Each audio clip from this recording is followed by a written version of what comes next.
The Duke Garden of Botanical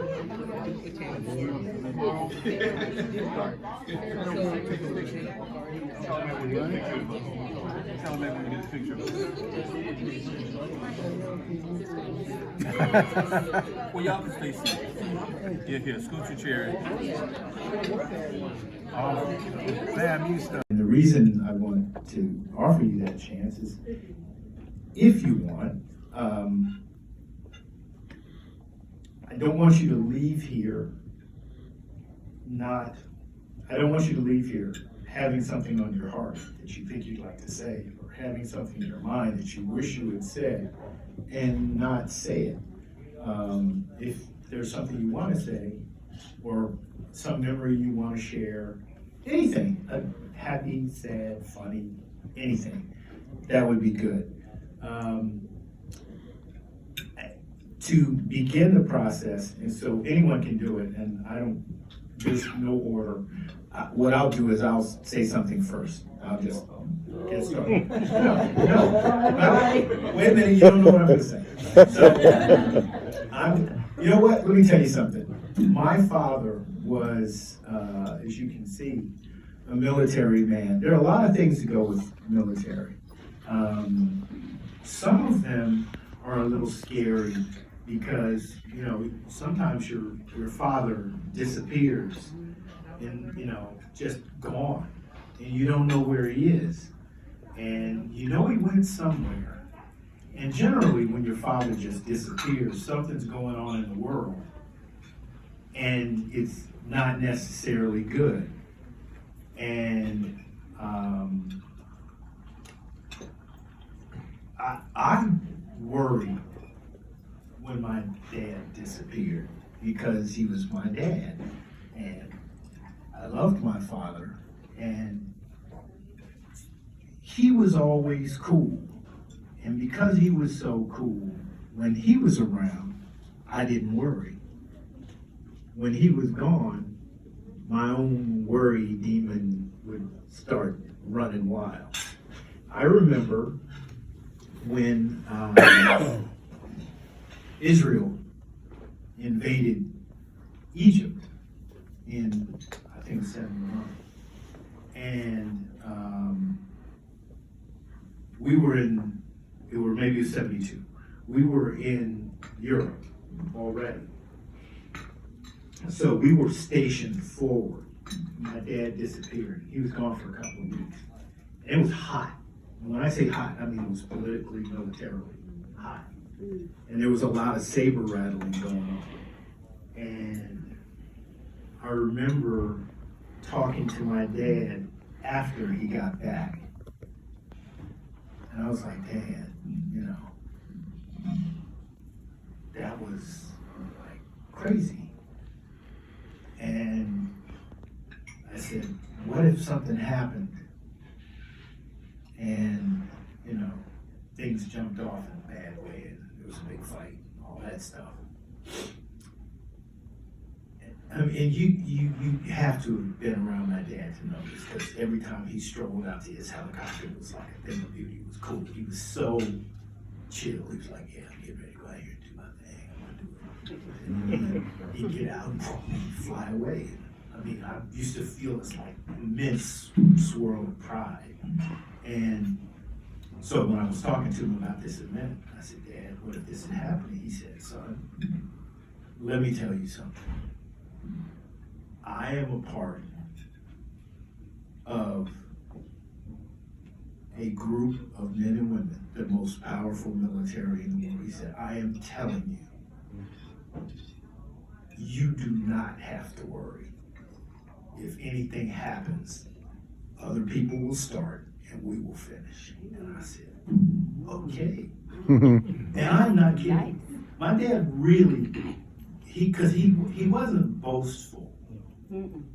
What he was saying was, I work hard at what I do so that you can sleep at night and rest.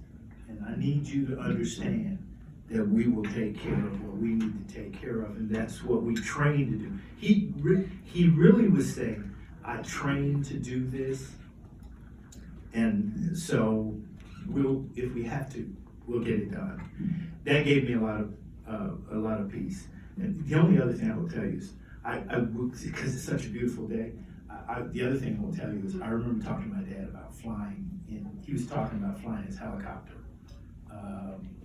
specifically flying over the mountains in Italy, the northern part of Italy, where Switzerland and France and Germany and all that meet, is the Alps there, and it's beautiful. And he talked about flying in that area and how beautiful it was. And I derive a great sense of peace knowing that my father got to do something that he really, really, really loved, and he was really good at. And that's it. So I won't say anything else. If anyone else wants to say anything you'd like. If not, whatever. Go ahead. Oh, okay. Good morning, family. Good morning. Hello, hello, hello. If you do not know my name, I am Gabrielle, but most of you call me Gabby. That's also my title. So I wanted to just come up here and kind of share a little something about Granddaddy. Not gonna be required to have mascara on, so that's the goal. So a lot of you have been asking me, you're graduating soon, what's the goals, what's the plans after college? And I always think about Granddaddy because many of you may not know, but if it wasn't for Granddaddy, I probably would have dreaded going to college. Even right before high school, I was like, I do not want to do this. I'm not very school oriented. I don't like it. On my dad's side of the family, there's just this generational pattern of quitting school, and there's no shade to them. They kind of went into pastoral ministry, but there's this generational pattern of, no, we don't really need school. It's okay. And kind of subconsciously, I was carrying that. In middle school, right when we moved to North Carolina from PG County, Maryland, 301, hey. Anyways, right before we moved to North Carolina, or we did move to North Carolina, I was sitting with Granddaddy on his back porch, and I was like, Granddaddy, I do not want to go to high school. Like, I'm not feeling it. My grades were really bad in middle school. I mean, it was middle school, but it still was like, I don't want to do it. And he and I just had such a personal talk, and he said, you got it, like, you just believe in yourself, like, I believe in you. And for me, I didn't have a dad, my own father, he was deceased when I was 5 years old. I didn't have a father to tell me, I believe in you, I approve of you, you are my daughter, I got you. Granddaddy took that place. He said, I believe in you. I may not be your father, but I'm still your grandfather. Even when I was born, he stepped in. He's a soldier, he was brave, he was strong, but he was also a father. And that's who Granddaddy was to me. So I actually love school now. I'm keep pretty good grades. So. Hey. No, 3.7, whatever.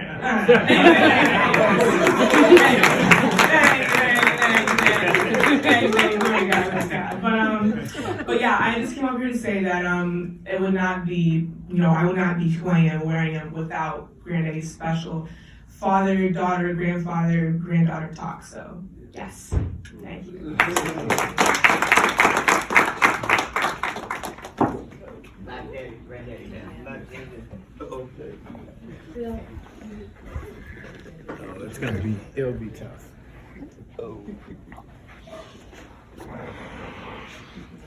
Hello, family and friends. For those of you that don't know me, I'm Lanier, Bill's younger cousin. Gotcha, Bill. For his 60th birthday, I called him. I was like, yeah, Bill, when we were growing up, I was raised to respect my elders, and I was wrong disrespecting you, so I apologize. Never let it happen. But as was said, Uncle Bill was, he was an inspiration. For a young kid, I'm going to say my parents were divorced since I was 2. And all of my uncles, I called all of my uncles every Father's Day to tell them thank you for the roles that they played in my life. Because without Uncle Bill, my Uncle Carl, my Uncle Earl, my Uncle Frank, my Uncle Junior, I wouldn't be the man that I am today. And for a young kid to be able to say, especially a young black kid, I mean, let's just be real, for a young black kid to be able to say, my uncle flies helicopters for a living. He's a pilot. He flies helicopters and planes. You know, that was, it inspired me, even though, like Uncle Bill was gone, you guys were in Germany most of our lives. But still, knowing who he was and what he did, and so I still, to this day, you know, I'll tell people, my uncle retired a full bird. He was a full colonel, you know? And that just let me know that I could be anything on this planet that I wanted to be. Because my uncles inspired me and they encouraged me. I can say, even from afar. And like I said, you know, in his latter years, Uncle Bill and I talked a lot more. Because, you know, like I said, I called him every birthday, every Father's Day. And just sometimes just call him, just, you know, and talk. And we would talk for, you know, an hour or two, you know. And it was just, like I said, just such an inspiration. He really inspired me, and just the legacy that he left was not just to his children and grandchildren, it was to all of his family members. I'm gonna say, to see the way he carried himself with such dignity and grace. Like I say, he was a soft-spoken man, quiet, you know, he didn't say a lot, as most of the McGlockton men are. Sure. Except for your uncle. Your uncle just said, what happened with the first two? Bill and I are too old. He's like, the two of y'all seem to got the verbal thing going, the rest of the family, you know. So I guess, Bill, we wore it out and didn't leave any for the rest of us.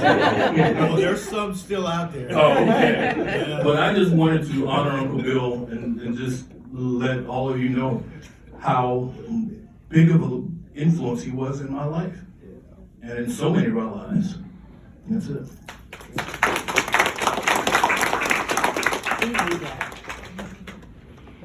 I'll say something. Okay. I'll go with you.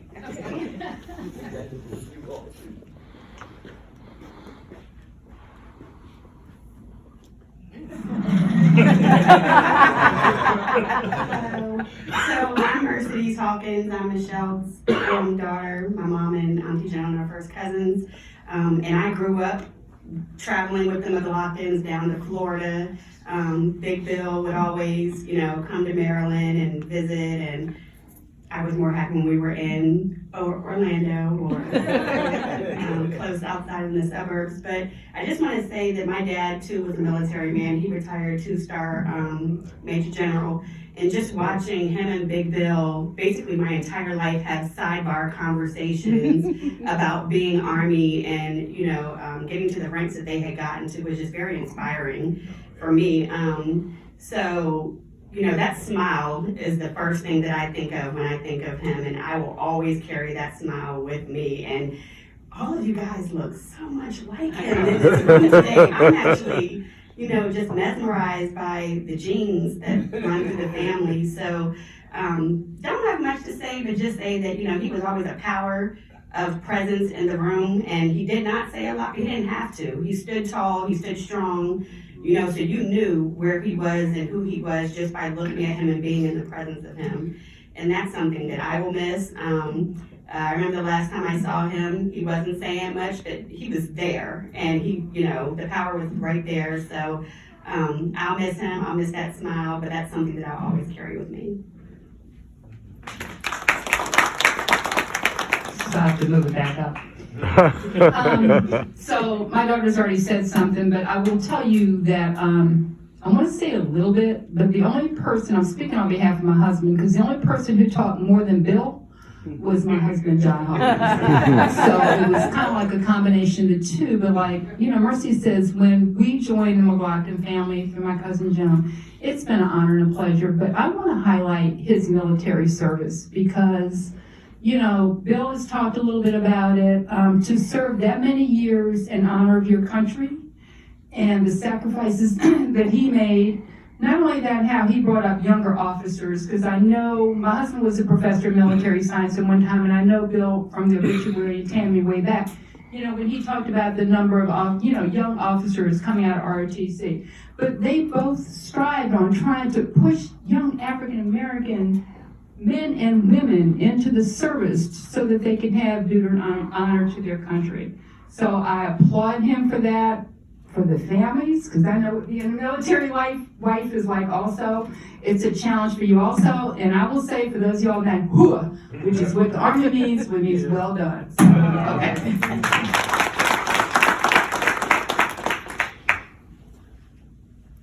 I have known Big Bill since Joan and Bill were at Duke. Their very first year. And Bill and I were traveling all through Durham, and we rode by the McGlockton house. And the next time, Joan and Bill ended up eventually together and then engaged. And I remember when he was courting Bill. And I actually then got a chance to meet Big Bill and Latrell.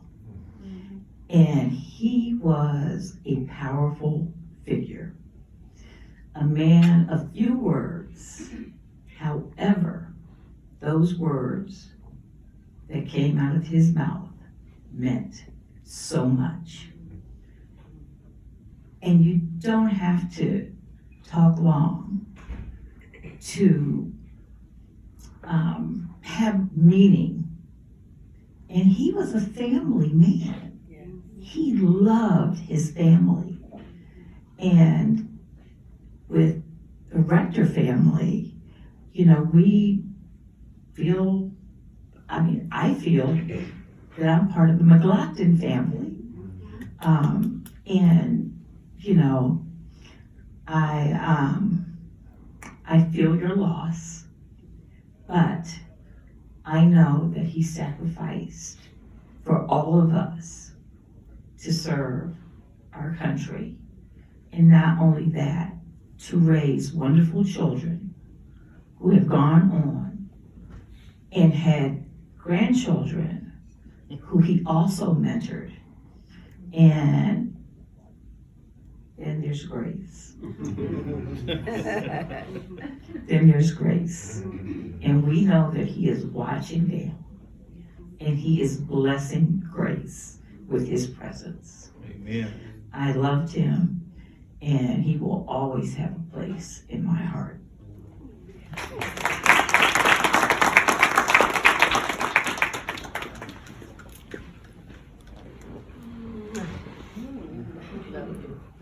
I'm hoping I make it through this, and I think I will.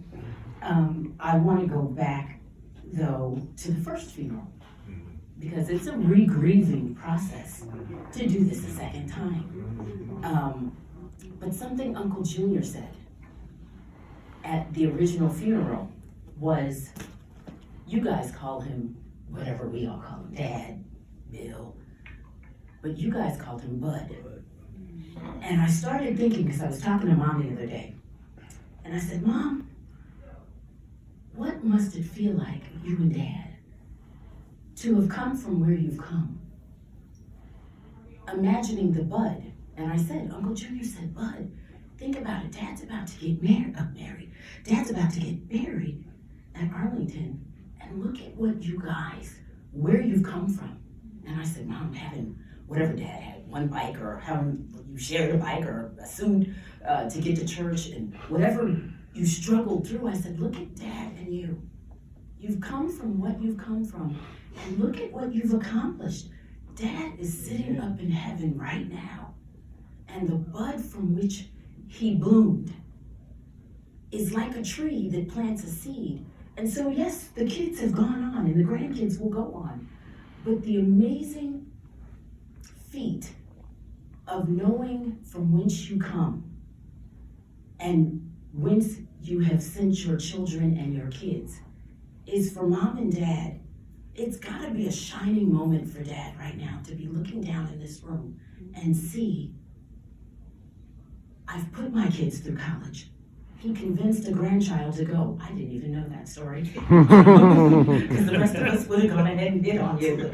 But to think about the things that Dad has hit Arlington. It's what he wanted. He's in the Library of Congress. You guys should be in there. All ex-military vets can submit their stories to the Library of Congress. They want to record it. They need to record it. That would be, because all of you served, if I'm correct, at the same time, a tour of duty at the same time. That's a movie, first of all, because it's not supposed to happen, that you're all in a field of battle at the same time. And all of you have done something amazing. So I just want to thank you for the Bud story, because the Bud is real and it's true. To see from whence Dad told us the stories to whence he has come, and that we're sitting here and celebrating him. So I just wanted to say it. I've cried enough. I can't keep crying. I've cried there. I've cried at the hotel. I'm gonna cry on the way home. But I just want to say thank you guys. I love you all. I know you know it. It has been rough, because to re-grieve is an entirely, weeping does endure for a night. Joy does come in the morning. It's just when you start weeping again, you know the joy is coming again. So if you're like me, we'll keep waiting on the joy.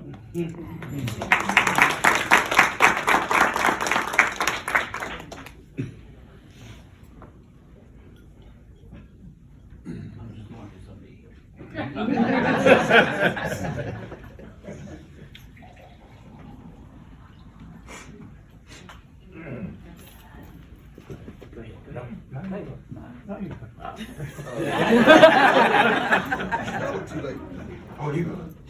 Oh, you go. Okay. Yeah, you No. Or just sit right there.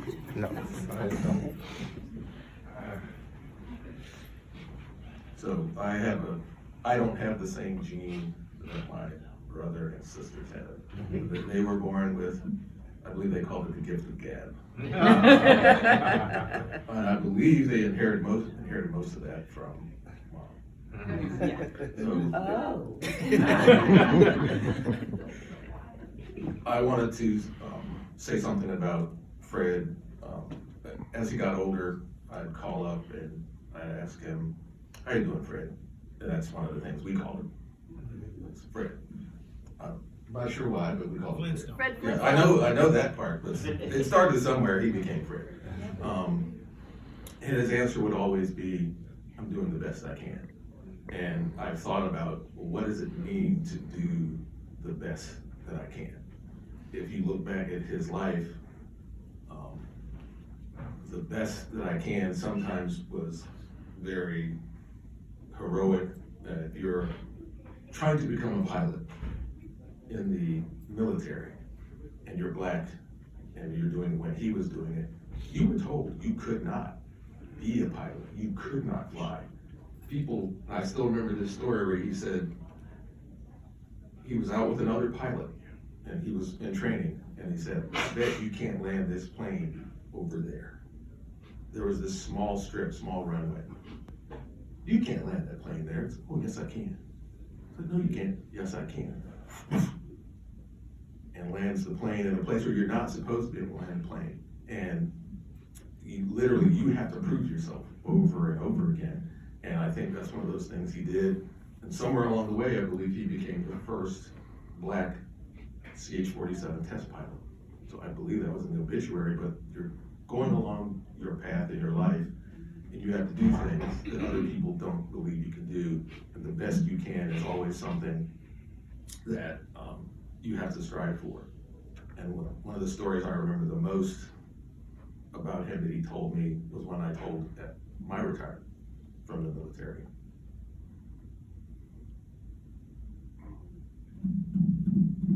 Take your time.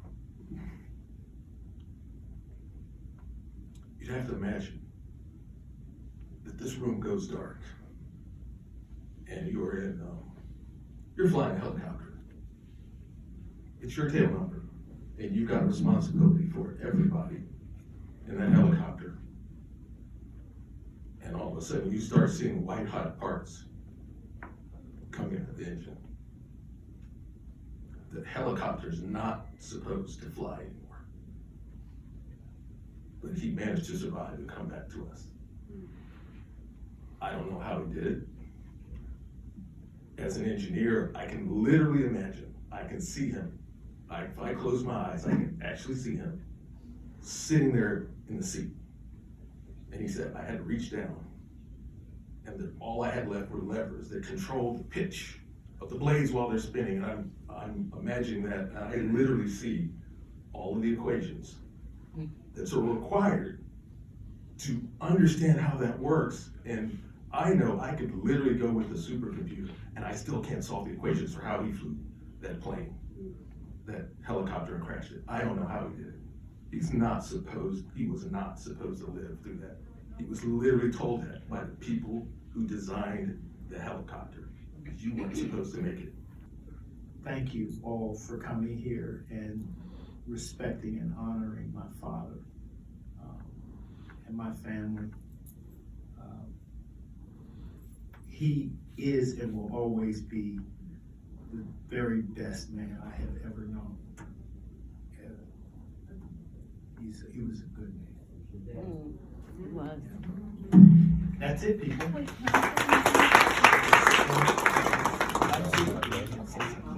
I'm gonna be very quick. I am one of Granddaddy's granddaughters. He has a lot, and then there's jamming, one guy. So I have a bunch of memories of Granddaddy. Like Matari said, probably my favorite were driving on down to Florida, going to Orlando. I can literally feel the excitement that I felt driving down in the car, excited to go to Disney World, to swim in the pool, to play with the lizards, so many fun memories. And I don't know why this sticks in my mind, but I want to say it. Granny always gets the credit for cooking in our family, but Granddaddy was actually a really good chef too. Yes. And you know, we would come down. The one thing I remember is his grits. I don't know if anybody else remembers them, but his grits were the best. Yes. Grits and slop. Those are the two recipes. Yeah. Simple, but very good. Very good. Very hearty. We still make them. So I remember that. And then the last thing I wanted to say, that I feel like maybe nobody touched on,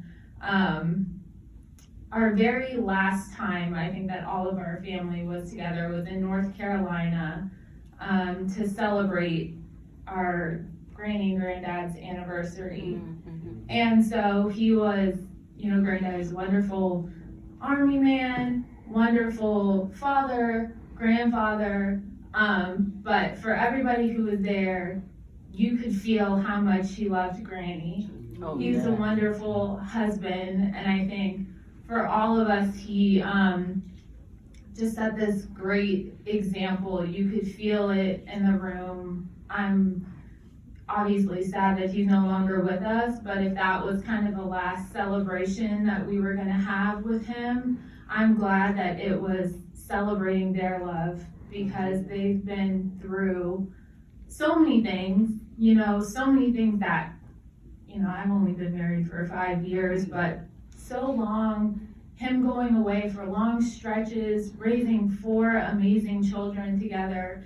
So I just wanted to make sure to emphasize that also, because the love was palpable. It was an amazing experience for us all to have.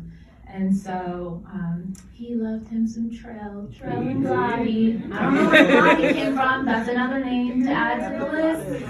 But yes, I know there's a story. I'm not going to say it. But I don't know that we want to know it. So I'm going to end it here, okay? Before it starts to go down a path we don't want to go. Love Granddaddy. Thank you guys for coming and for listening to my story.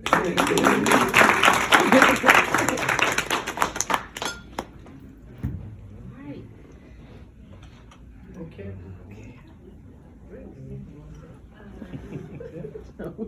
Yeah. Great. I know you all have heard of her. Perhaps you should leave her with her friend. On behalf of me and Grace, it's funny, everybody has talked about. No, she's awake. You wanna take her? Oh, well, in that case. Overruled. Yeah. Watch it. Okay. Yeah, there's little Gracie. Say hi, everybody. So everybody has talked about Granddaddy's smile, and growing up, I always wanted dimples, and I was like, just don't have them, don't have them. I'm gonna keep it really short, but like, I realized a couple of years ago I have one dimple, and I know who it came from. On that side.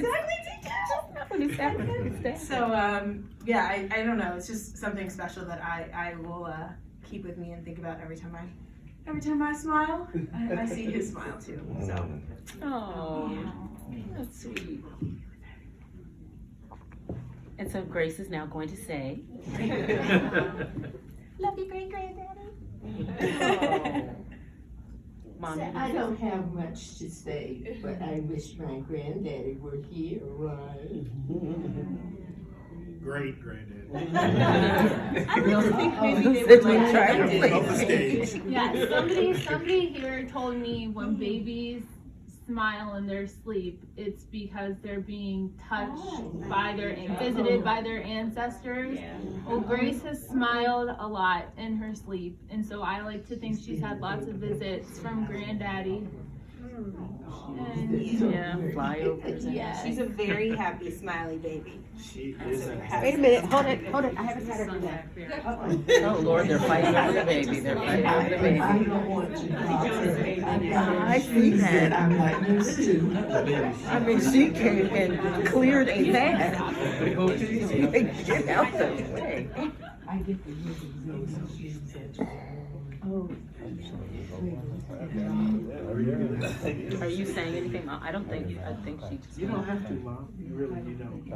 Okay. All right, sweetheart. But I do want to say. I don't have anything to say except. So what's so funny? Thanks so much for your help in helping me get everything organized. Yes, ma'am. I appreciate it so much. Yes, ma'am. And Daddy is looking down upon you. I know he is. He gave me orders. I'm sorry. I miss God so much. Nothing to be sorry for. It's so lonesome without him.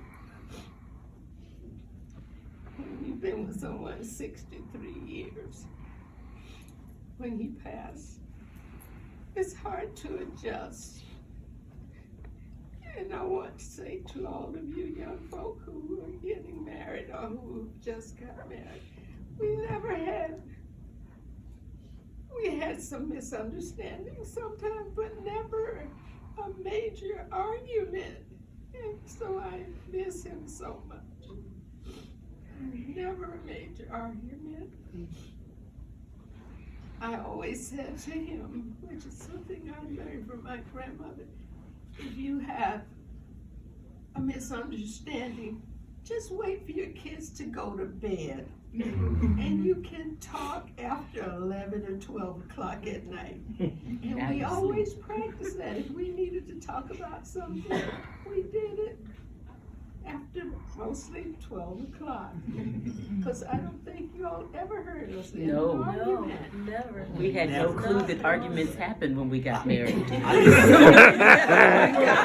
We're getting a divorce. We're arguing. Like, I never heard my parents argue. I thought something was wrong with us because we were arguing. If you have a misunderstanding, you can always save it. The only problem is all day long you're waiting for All day, to talk about it. But the kids never saw us having an argument. And I hope that has also gone through channels and it ended up with you guys. Oh. No, I I haven't been as successful. I don't make it till 12. Maybe 7. 6. Anyway, we really appreciate having, all of the family get together. We always say that families get together, and so many of the times, it's because someone has passed. And we tried to make sure that we had a lot of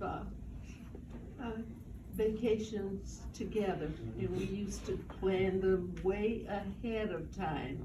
We haven't had a major one because Fred, as we called him, I call him Fred too sometimes instead of Glotty, because we got to the point where everybody was graduated from high school and doing all these things, and our schedules just didn't mesh like they used to mesh. But we used to have some wonderful times when all of the kids could come down to Florida and hop in the pool, and we had a great time. Yeah, we had a really good time. So I miss Fred, Glotty, Honey, whatever came to mind, whatever fit best when he was alive. That's what I called him. So it was not always the same. But Glotty, I'm not going to tell you where that came from. Please don't. We don't want to know. Just leave that one alone. Yeah. Okay, thanks so much for everybody.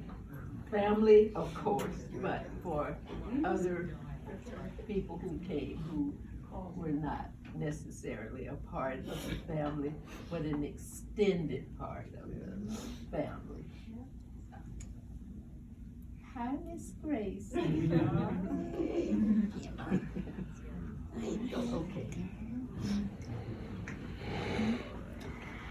Thank you. God bless you all. Travel safely. Thank you. Thank you.